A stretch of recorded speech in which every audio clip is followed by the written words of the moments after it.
What resources, especially books, did you read, use, or rely on during your journey? My biggest challenge is surrender and letting go and truly allowing God to lead me. So I am always looking for resources to guide me in those areas. One of the most powerful ways to practice surrender is to surrender.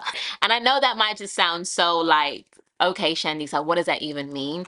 But yes, read your Bible. Yes, read the books. Yes, pray. Yes, do all the things. Like, I'm not saying that those aren't important, but it really goes back to like faith without works is dead, right? If you get a piece of paper and you write down all the areas of your life that you are struggling to surrender, then just put a little dash and think of one thing that you can do to take one step forward in that journey of surrender. One thing that I've had to really think about is my faith. If you want to surrender, you want to know who you're surrendering to, especially when I think about like Christianity, faith, believing in something bigger than yourself. Oftentimes, many of us are living off of borrowed faith. We might grow up in church, but not actually have a relationship with God. We might see our parents carry this strong faith or these strong prayers.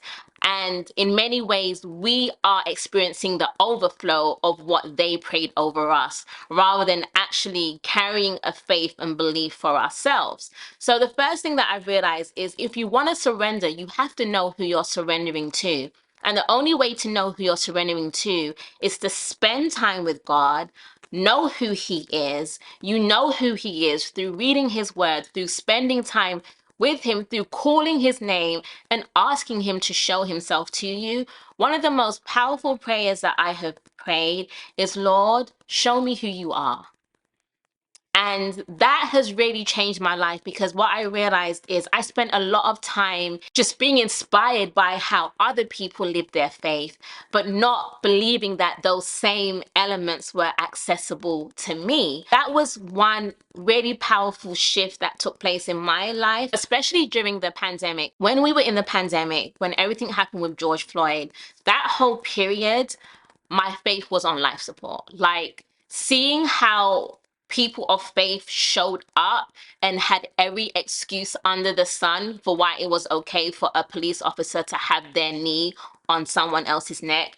I lost faith in humanity, let alone lost faith in my faith, right? And I think that was a time that I realized my faith wasn't fully my own. My faith was dependent on how other people showed up. And what I had to do was I had to take it back.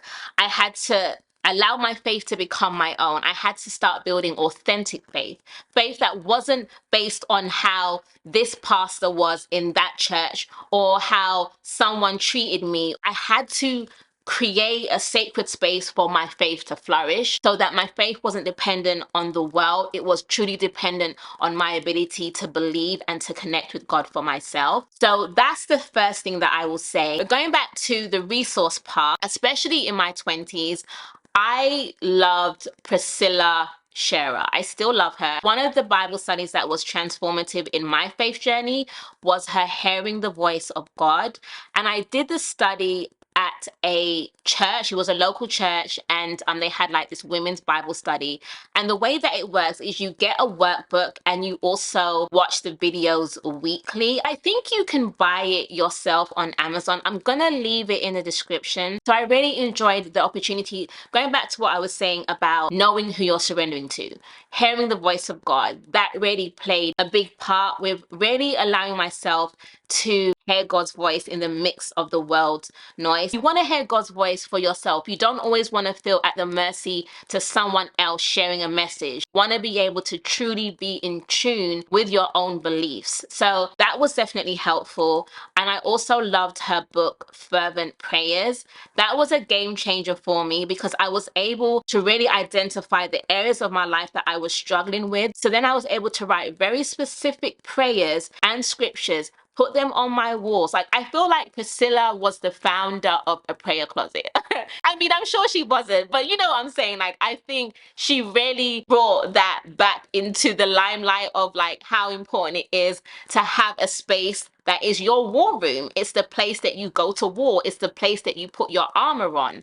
And the thing about surrender, sometimes we have all these like misconceptions of what surrender is. And we think we have to be doing these big, lavish things to show ourselves approved to God. And it's like, why don't you just call on his name? Like, start there. Start calling him. Start asking him to speak directly to you and create space to listen, create space to hear his voice. But definitely, fervent prayers, hearing the voice of God were really instrumental in my journey. And I also love Women of the Word because it really kind of taught me how to read my Bible in a way that I'm truly understanding what I'm reading and it actually being a authentic experience for me rather than me just doing it as a checklist item. Another thing, which I don't actually think is often talked about when it comes to surrender, therapy has helped me a lot too. And the reason why I say therapy is because a lot of my trust issues were to do with things that have happened in my own life. What I had to realize was I had to identify a lot of my own pain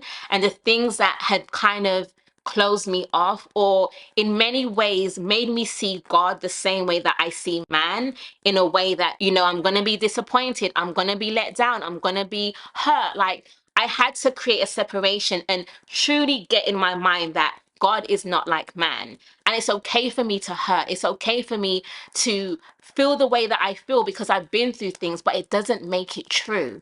So if it's not true, how do I start replacing that lie with the truth to start giving me peace of mind when it comes to trusting God and it comes to surrendering? Because like the interesting thing is, you could get PTSD when the thought of surrendering and trusting God because you are tying that to what you've been through in your physical life, in the experiences that you've had with people. So definitely like pay attention to the areas of your life that you might need healing and think about the ways that you might compare your human experiences in how people have treated you to maybe what you think that God is going to potentially treat you in those same ways.